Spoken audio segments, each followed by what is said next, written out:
All right. Hey, Jason, thanks for joining me on the podcast. Hey, Danny, what's up, man? Oh, not much. Just getting ready to launch Flip Pilot. So super exciting. And I guess when everybody's hearing this, though, it already have kind of, been launched, at least with the limited launch. Yeah, we've all been patiently waiting, some better than others. I've been on your forums like, when's this coming out? Yeah. We're working on it. But, we wanted it to come out of the gate with all the things that everybody needs to actually be usable and be beneficial. So take a little bit longer, but I think it's definitely well worth the wait. But let's get started with how you got started in this business. What initially got you fired up about doing this business, and just tell us your whole story. Well, I before this, I owned a paint company. College dropout, started a painting company. Just your typical American dream story, probably. Did that for 25 years. I still have that paint company, although I'm right now phasing that out and trying to go full-time real estate. So doing that for so long, I've always been in the construction business, always been around remodel, always loved remodel. And so about a year and a half, my wife and I decided we're gonna do this. We're gonna buy a house. We're gonna flip it. She turned me on to some forums and some podcasts, one of which was yours. And so a year and a half ago, we bought a house on an online auction, Zome.com. It was kind of a mess, really. I probably would not do that again, but online auctions were an easy entry point. Yeah. So it had plenty of hurdles, but we got the house. We remodeled it. I did way too much work on it personally, somewhat by design, but I wanted to feel the pain on the first couple, and I did, and sold it. I mean, we didn't lose money. We made some money on it, and That's great. Yeah. just kept going. So that was August of 2017. So not too long ago. Not long at all. It was just over a year. Yeah. Yeah. So that was the genesis of how I got into real estate. Got hooked on first book I read was yours. We were heading to Florida for vacation, and I was looking for something to read. I had my Kindle, and thank you for doing free books, because that's about the right price for me. So, yeah, for the download. Yeah. Yeah, for sure. So that was good, just to absorb that, and just get into podcasts and forums and a little bit in bigger pockets and stuff like that. But I just tried to saturate myself with as much as I could. You don't know what you don't know, and I didn't know anything, so I just started to do the crash course. And yeah. Did it ever feel like work when you were learning the business? No. Yeah. No, I caught the bug pretty hard. I mean, I took the bait pretty fast, and no, I've loved every minute of it. I mean, even the terrible mistakes I've made, and I mean, there's some pretty big pills to swallow, but no, I mean, as I've continued to, invest in my business and invest in, coaching and learning, and no, it's never felt like work, which is good. And talking before the show, you're already kind of growing your business and got an acquisitions manager and that kind of thing. So where are you now, and what are you doing? Are you focused on wholesaling, fix and flipping? What are you doing right now? So right now we're doing both fix and flip and wholesale. I was strictly fix and flip for the first year, and I joined a coaching program, and it was tremendous value, and kind of got exposed to the other side of what wholesaling is. So basically started ramping up a marketing machine and getting my own deals for my own flips, but then also starting to wholesale. So we're doing a mix of both. I've got an acquisitions guy now, and so he's gung ho, all wholesale. I like cherry picking the best ones, and we'll do the flips. That's good mix. That, right? What's that?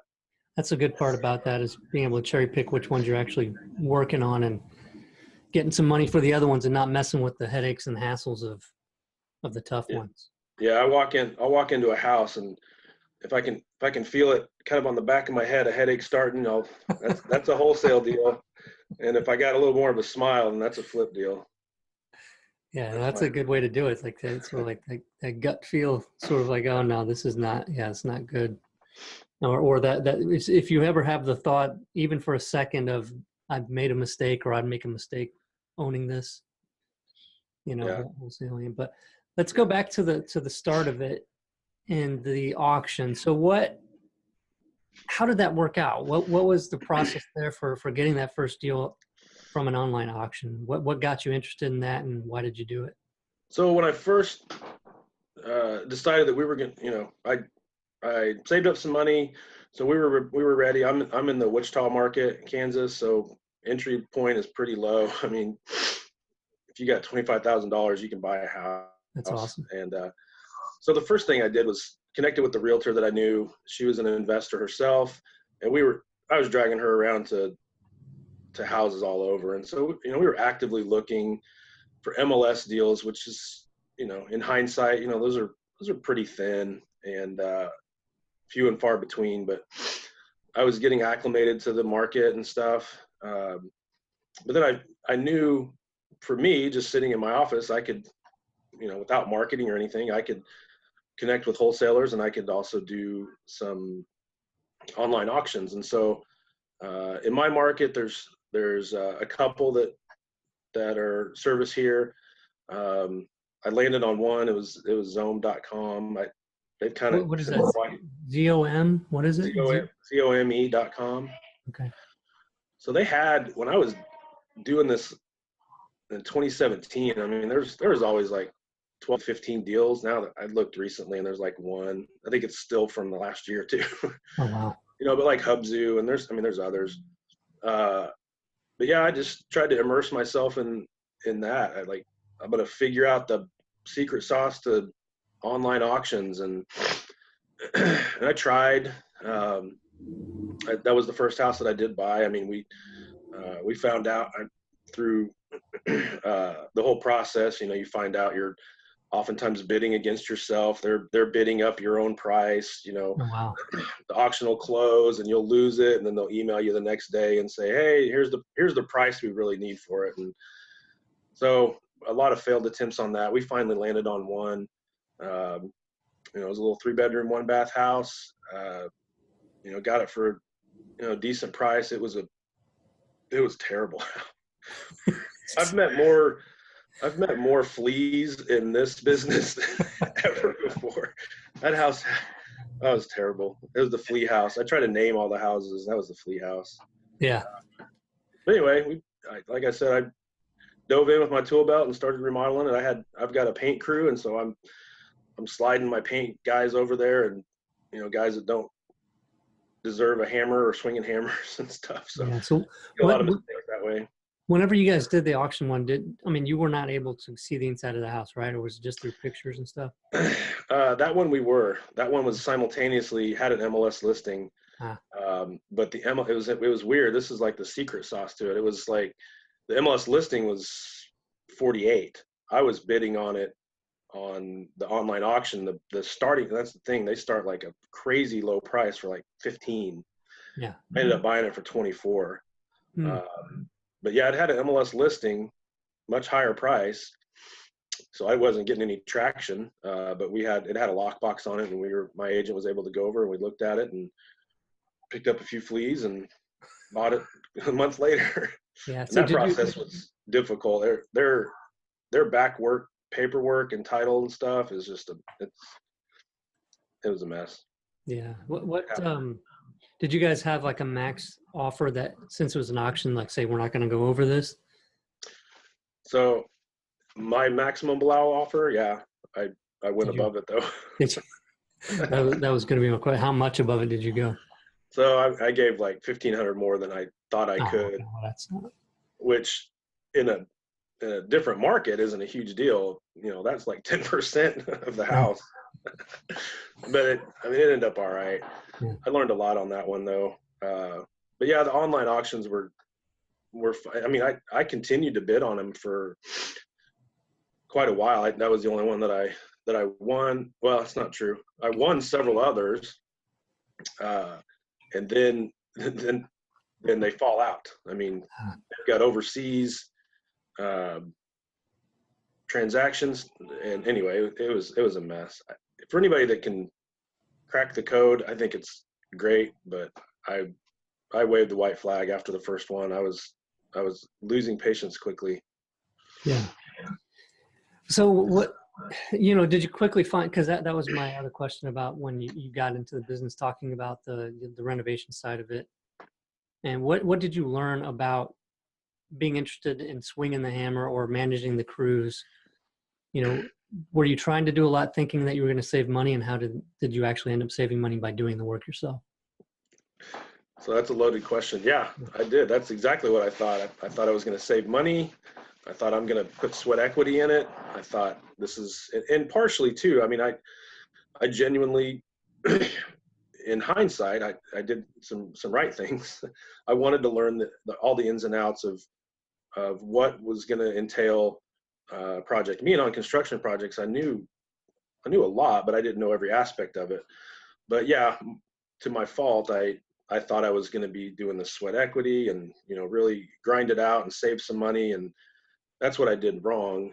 I think what I did right was learning the ins and outs of the entire remodel process, dealing with, permits and then that inspector on that one. Didn't have a gas line to the house. How can you miss that, right? I missed that. There's no meter. Anyway, so well, yeah. it's funny, like you don't typically go out and look for all that stuff to make sure it's there when you're yeah. I didn't. I mean, anyway, yeah. Anyway, so we had to permit that, but yeah. I mean, I'm very frugal, and so I was trying to keep costs down and do work myself. And like I said, I had my paint guys come help me, and some of them are very handy and some of them weren't. And, I hired out, the HVAC and the plumbing and electrical, but, anybody can hang drywall, right? Everybody can put trim up. But, yeah, I mean, I did that at the beginning and just quickly learn that, the whole mantra of, working on your business, not in it. And it was a slow process for me. It took me to the third house to where I really was like, I got to back out of this. I'm the bottleneck. Yeah. Plus, I'm not finding deals. I mean, I'm not out looking for deals if I'm that's working. Yeah, that's I don't know if their sound is a little bit high or whatever. It's getting that echo in there. Oh, right. Okay, I think it stopped. So I still remember the day that we had a burn house, one of the first ones that we were doing. And we had the drywall crew coming in the next day, and there were still nails still in all the studs of a pretty large house that was very badly fire damaged. And I didn't have anybody to go do it, so I was over there pulling all the nails out myself. And our mentor at the time showed up at the house, and he basically chewed me out. Was like, "What the hell are you doing?" I said, "Well, we got the drywall crew. I thought you'd be happy. I was over here, owning it and getting this done so that they can get started and not be delayed." And he's like, "No, it's stupid. That's stupid. You should be out finding more deals." Yeah. So I'm not going to be happy you're over here doing this, $10 an hour work when you should be out, finding these deals. And that was something I'll never forget. Was I thought I was doing something great and I was going to be, rewarded for that, and then got chewed out instead, saying, "What the hell are you doing? That's, you're wasting your time." Yeah. Yeah. Unfortunately, I didn't have a mentor at the time to tell me to do that. I had other people telling me, "Yeah, you're saving so much money by doing it yourself. You're really doing a great job. Oh, look at the quality of that. I can tell you've spent so much time on that." In hindsight, yeah, it looked great, but I was working in the business, not on it. Yeah. And I hear you saying I should have figured that out sooner or something like that. But then you go on to say it was the third house. I'm like, how much sooner can you get? I mean, I guess after the first one you could kind of realize it, but it's not like, we're talking 2 or 3 years or I'm sure there's some people that have done this for 10 years and you know, maybe they absolutely love doing that part of it and it makes them happy. So great for them. But Yeah. still think that you're doing things pretty quickly. So Yeah. and figuring it out fast. Yeah. What did you go on to do then after the auction stuff to get these deals? Because that's the next hurdle, right? It's like I got to get consistent, you know, some deals into my business. So I jumped in with all our local friendly wholesalers and dove in those shark infested waters, and that was another learning curve. Lots of good wholesalers, you know, some good deals and some, you know, some fat deals and some really thin ones. But yeah, I mean, the whole time I was on all the wholesalers list. I mean, I was looking for properties wherever I could find them. Still looking on MLS a little bit. But yeah, and just starting to network and, you know, get exposed to as many, you know, I was looking at REOs. I mean, anything So I could the find. actual deals were coming from more of like the wholesalers at the time. Yes. The next two I bought were directly from wholesalers. So what was that like? How many of those wholesale deals were you looking at? Did you find some method of kind of weeding through the garbage to find the ones with the meat on the bone? What was that process like? Yeah. So for me, I'm a, I don't know, I'm a little anxious. I start wrapping up a deal, and that's when I realize, like, hey, I got to go buy another one. So instead of calculating, you know, more, it came down to, well, I'm wrapping up a deal. Let's go sink my money. You know, I've got some investment by this time, and you know, let's go buy one. So second one, I mean, I probably looked at 4 or 5 wholesale deals and just popped on one. You know, in hindsight, there, you know, probably should have passed on that one. It needed a crap ton of work. Yeah. Which I'm not afraid of, but I probably, I don't know. It's hard to say because I learned a ton on that. So I like the value you can get from any life experience, even if it's, you know, something terrible and you may regret it later. But you So know, what surprised you? Like you said, that was probably more than you wanted. well, What was the surprise? What did you not expect? okay. So first of all, you should crawl up in the attic and get under the house. Those are Who good. wants to do that? Yeah, I don't want to do that. So, you know, we ended up having to redeck the whole thing. We had to replumb it. I mean, that thing had, when was aluminum wiring popular? I don't know, but evidently it's like the early 70s, and we ended up Yeah, I think so. rewiring. So, you know, didn't think about that. I knew it needed a new panel, so I factored that in, but you know, then we ended up, well, you know, this stuff's pretty fire hazard. And anyway, so looking at it a lot more closely. And so now, you know, now I've got checklists when I go. Back then, a year ago, I was just walking around looking at, like, wow, this would be great. We can put a barn door here, and oh, this will be awesome. We'll open this wall up, and Now you're asking, does it have aluminum wiring or not? yeah, now I'm taking switch plates off and pulling outlet covers and checking for that stuff, and you know, looking for, you know, the guts of it, which, you know, I thought I was doing due diligence looking at it then, but you know, again, just the learning curve and education on that.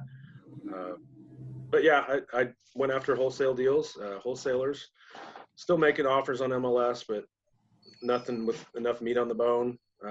So I wasn't buying on that.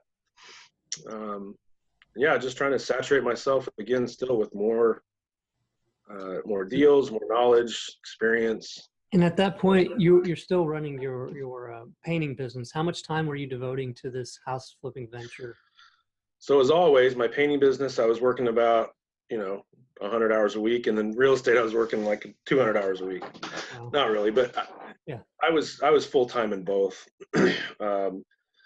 So I made a deal with my wife. I said, you got to give me 2 years on this, because I'll be around, but you're gonna have to come see me, because I'll be out.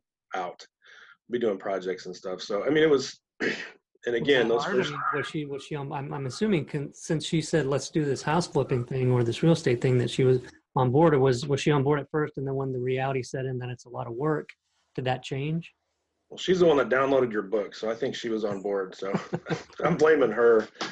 No, it was on board, and it's always a trade-off. I mean, I've owned my own company my whole life, and you make sacrifices. You work a lot for the freedom to be able to someday not work, and and we knew that going in. But yeah, at the beginning, we were working hard on both businesses because real estate wasn't paying me anything. I mean, I was getting a payday at the end when we sold.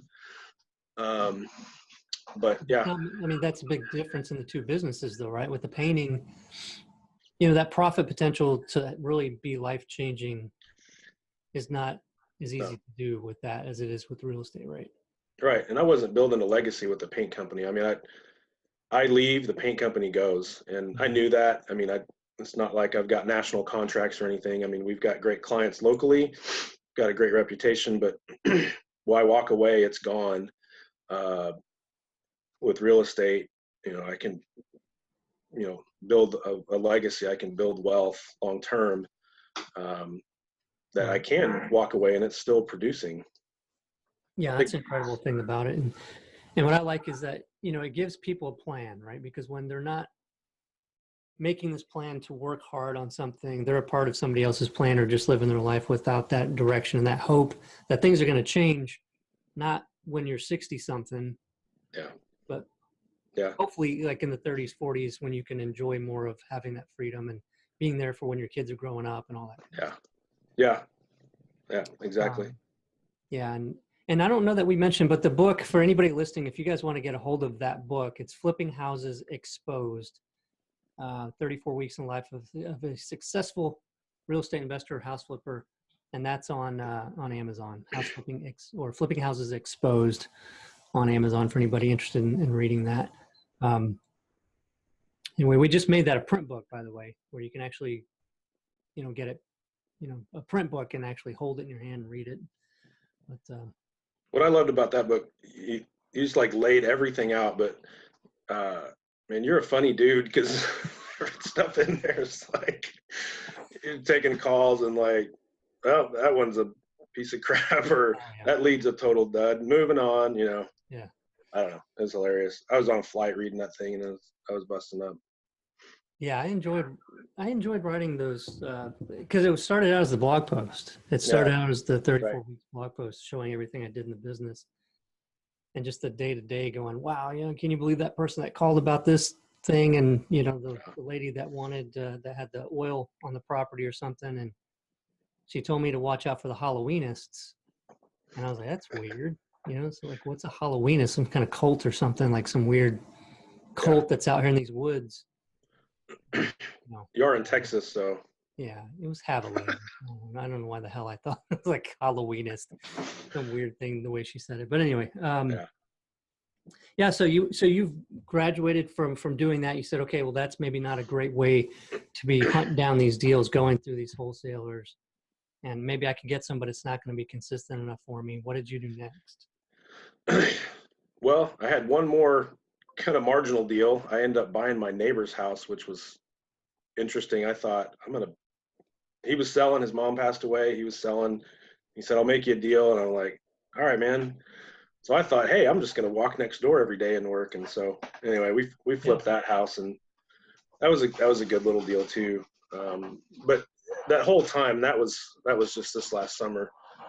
That whole time I was investing in, education and realizing that I had to pivot. I mean, what I was doing was going to produce 4 to 5 flips a year, which is that's to me is a side hustle.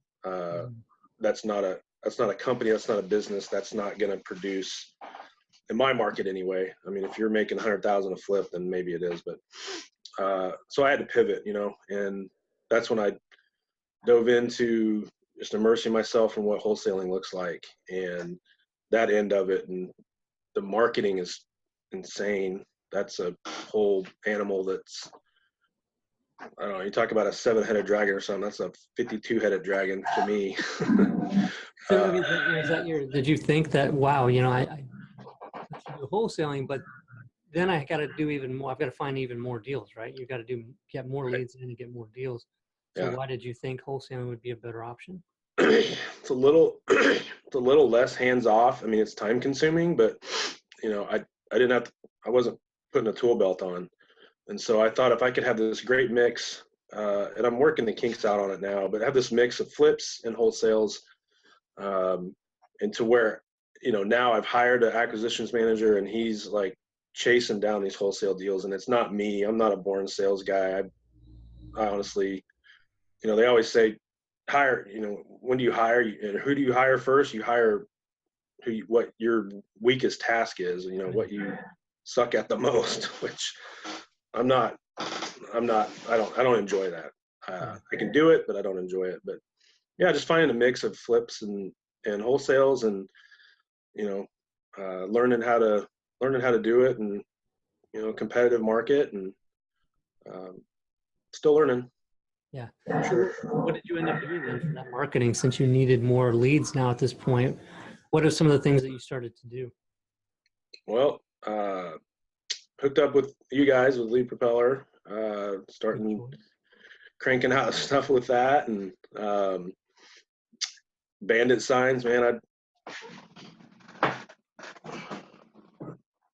There it is. Put 100 out every Friday. That'll do it.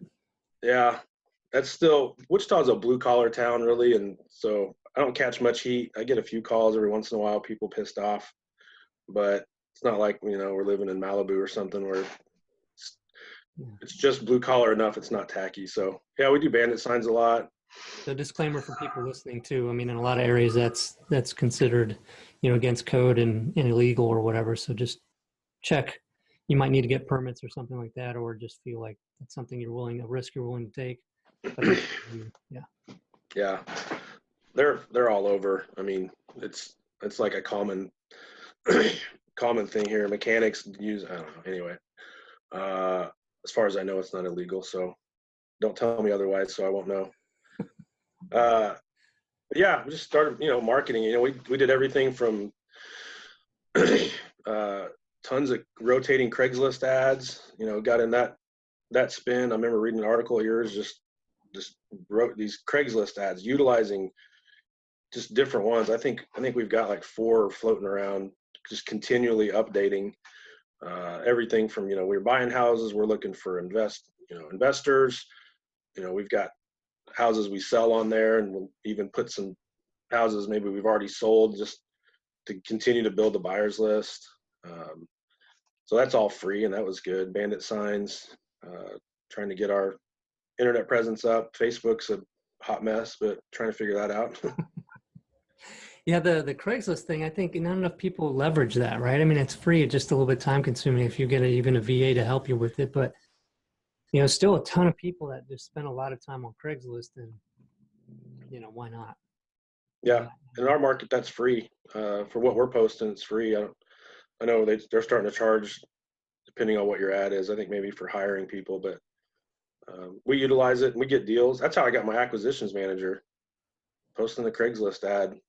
And what did it say? What was that like? What was that? Man, I was going to ask you next about the transaction or the. I can't remember the exact ad. I think he honestly responded to the ad, not looking for acquisitions manager. We were looking for investors. He knew exactly what that was. He knew what our business model was, and he called up. And anyway, we talked, took him to coffee. He, successful dude. He had just sold a company, spent the summer at his lake house. He's kind of looking for a new chapter in his life. And anyway, it ended up being a great find. He's a born hustler and a solid dude. So are you doing that commission based for him? Yeah. Okay. Straight commission. All right. And what was the training like then? I mean, if you didn't enjoy doing it so much, and that he was more of somebody that would fit that role a little bit better, somebody better in that seat. What was that training like? How did you get him up to speed to get out there and feel comfortable enough sending him to those appointments? So, I threw him a bunch of Andy McFarland stuff, and he soaked it up. Good stuff. John Martinez stuff. Good stuff. Soaked it up, and honestly, his experience was right on par with that. And so the value I personally was able to give him was just the parameters around which I wanted our company to operate. Here's our core values. Here's who we are and what we are.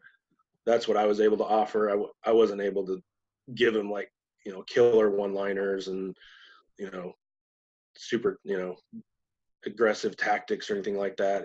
So Andy and John. To other training though that already had all that. Oh yeah. From people I respect tremendously. Yeah. Andy McFarland's great. That's a great dude, and his training is awesome. Same thing with John Martinez. But yeah, so I think that's awesome. So how many core values do you guys have? I would have to go read them. Okay.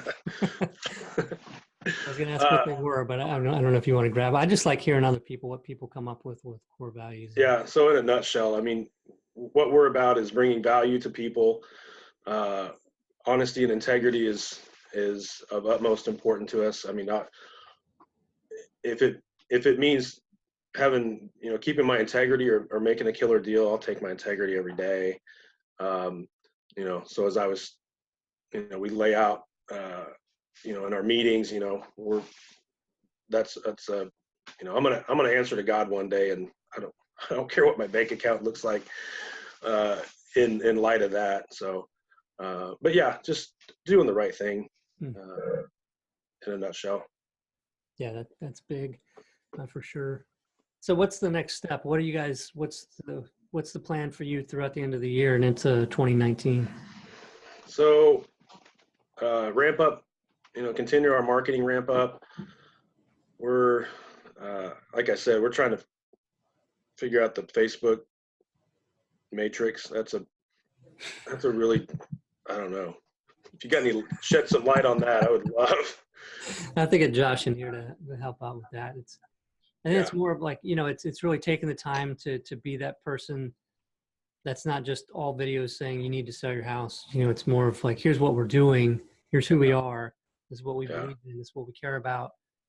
And, that takes time. It just takes time to build that up enough to where enough people see it and then think of you, which is the goal, right? Right. When they know of somebody, if either they know or they have a situation they need to sell a house, or they have a friend or family member that does, and they think of you and say, hey, there's this guy I've been watching on, Facebook or whatever. And having that, I think, is the core, even if you're doing paid marketing for that.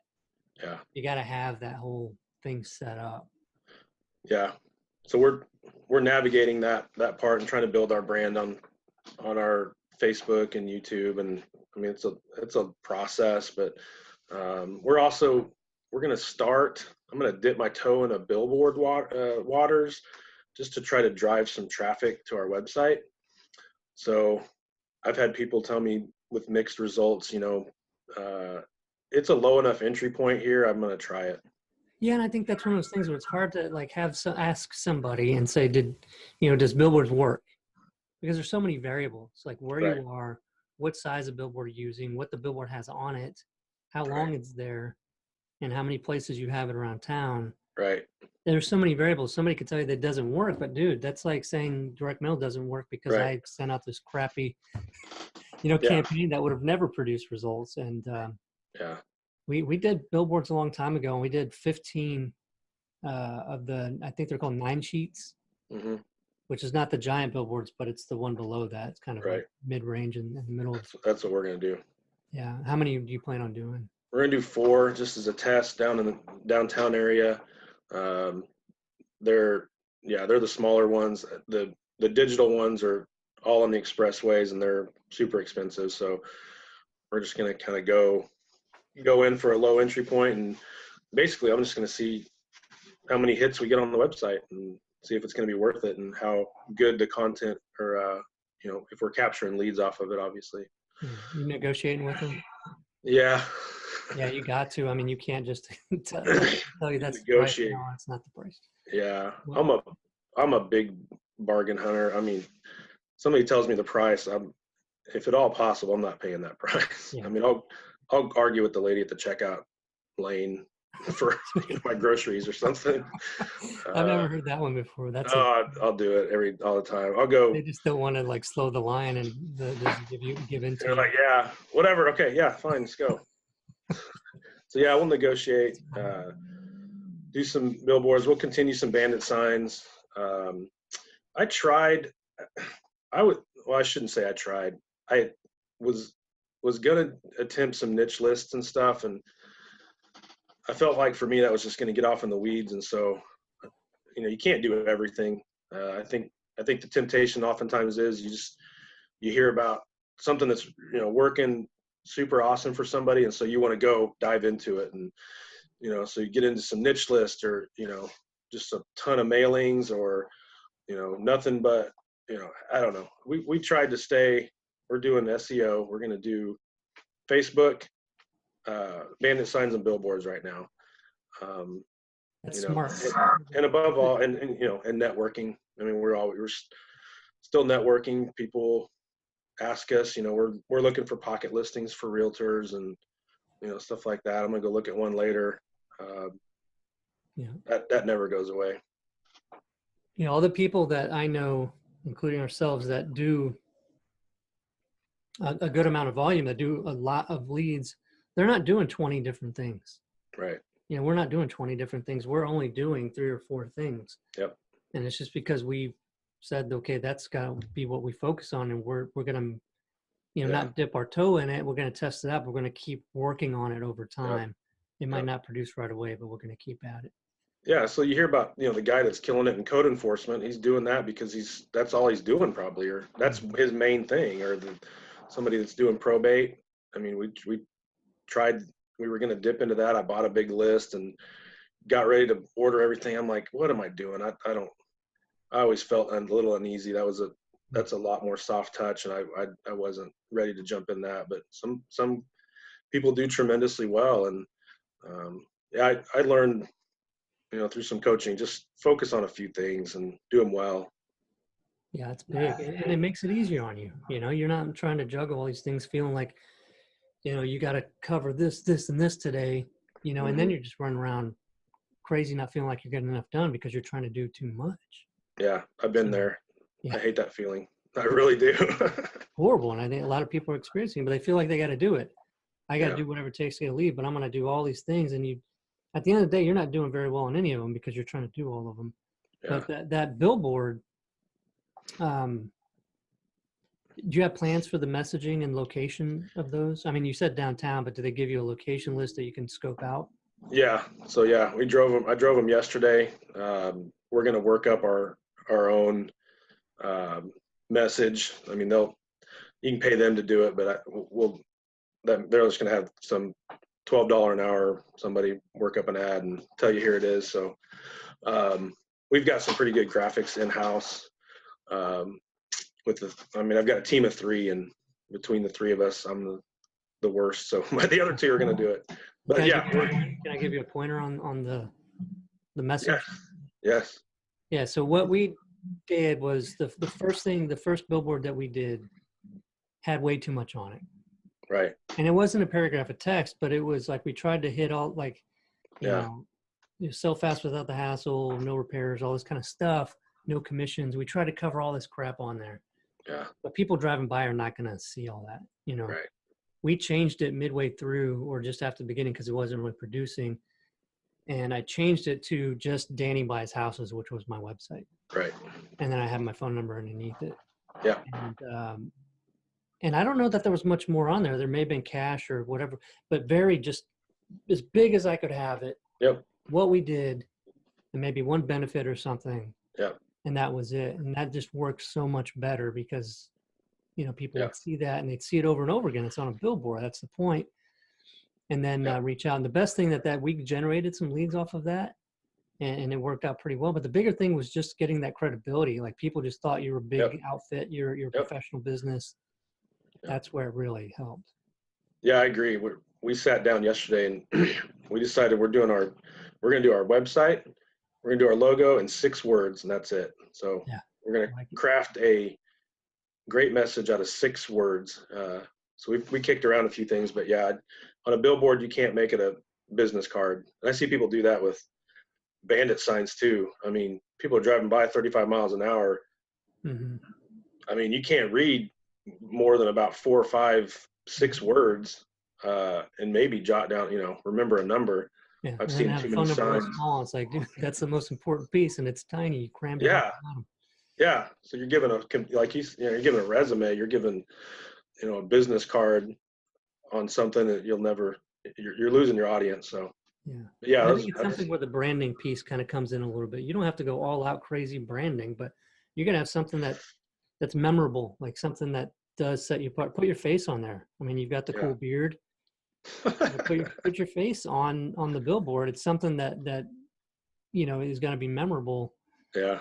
Or just something where they see it, and I hear a lot about that too, as far as like billboards and stuff that have, even on the internet, like they call them internet bandit signs, but just Yeah. the ads on the internet that are display ads when they have people's faces on them, people tend to just look at them more. Yeah. No, I read that just this week. People by and large trust ads that have faces on them. Mm-hmm. I was like, oh, great. Now you tell me. Yeah. So I'm scrambling to change a bunch of Facebook stuff and put pictures of people and in front of my houses. And anyway, it's the psychology of marketing. Yeah. Yeah. I'd like to see it. I mean, I'd love to see what you end up coming up with. If you would, like, if you want to just send it over, I'd love to see it. You're going to proof it for me. Yeah. I'll do it. Yeah. Sounds good. Yeah, cool. All right. What are you charging me? Oh, no, nothing. Yeah, it's been a great show. I appreciate you being on for us. And is there anything, are there any other books or anything that you've learned lately that you think would be super helpful for people listening? I listen to podcasts, so your podcast, Bigger Pockets. I love Don Costa's. Books. I mean, last book I read was called Profit First. That was a big shift for me. Was this real estate business and house flipping and wholesaling and stuff. It's not a real estate book, but it's how you structure your business. And so I don't know. That was the last book I read. I think it was really good. I implemented everything they've got in there. It's basically you're flipping it upside down. You're flipping the accounting paradigm upside down. You're taking your profits out first instead of waiting. Traditionally, you're thinking, you've got your revenue, your expenses, and what you have left over is your profit. Well, flip that around. You take your profit out first. So, yeah, that's a good book. Can't pronounce the guy's name, but it was good. Okay. Michalowicz, I think, is his name. He says profit first. Is what he said? Profit first. Yeah, Mike Michalowicz, I think. Okay. That's German. All right. Well, I'm sure people will search profit first and they'll find some weird book about something else and then say, man, what was he talking about? What was that? I don't know. Yeah, that was it. All right. So if anybody out there listening wants to get a hold of you and talk with you, is there any way that they can find you and reach out to you? Yeah, great question. Email, I guess. Jason@harmonyhomebuyer.com. I'm on Bigger Pockets a little bit. That's a great forum. Still enjoy that. But yeah, email is probably best. All right, Jason. Really do appreciate it, and it's a great episode and great getting to hear about your story and what you've done. And you're doing all the right things and doing it in such a short amount of time. As far as knowing that you got to work on your business and you're actually doing it. You're taking the time to hire that acquisitions person. Right. Look at, removing yourself from the pieces that you don't like or that don't feel like you're the best at. And it's the right steps and the right direction, focusing on your marketing, trying things that other people aren't doing and just trying them out and doing those things. So I congratulate you on that. Well, thanks. I appreciate, guys like you, Danny, that, kind of the forerunners in this industry and you guys are, you're so selfless and everything. And I don't know, you don't get enough props, I'm sure. However, I was at a meetup you were at in San Diego last month, and I tried to get in to meet you, and you were pretty busy. Okay. All your fans. But no, I appreciate, you do a ton for the community and just helping investors out like me that you know, we don't know what direction to start heading, and I appreciate that. for sure, man. All right. Keep in touch, and I'm going to be looking for that to billboard. I want to see. Yeah, you're gonna proof it for me. Maybe we'll start doing it too if it works out great for you. Try Let's it. do it. All right, man. Thanks. Thanks, Jason. Yep. Thanks.